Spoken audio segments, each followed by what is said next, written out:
हमें नौकरी फोकरी ओपोते कटे रह रहा हो ओपे नौकरी फोकरी वे दाड़ा गया हम तो खुदरो बिजनेस करो यो इलेक्ट्रिकल लाइन पकड़ू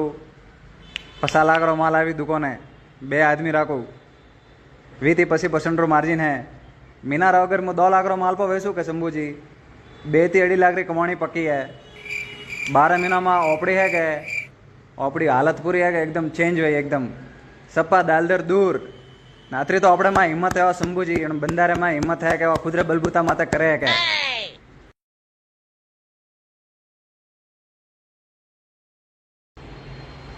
हाँ शंभूजी बोलो ना ना मैं रविवार है बीजू फरवा नहीं आया माथी कटे मारे कलेक्शन आई हो मारे घर रो भाड़ो गोदाम रो दुकान रो 2 महीना रो भाड़ो बाकी है देणु है ग्रेगी है नहीं आदमी आदमी ने तो मेलिया मारवाड़ खर्चो निकलता नहीं तो खर्चो माथे पड़े बनो ग्रेगी है नहीं गतु है ना थी जाओ माथी नहीं आया मार तो मो जातो सप्पल फाटो रो एम पर्स तो वही गमाणो में 50 रुपया था अलवाणो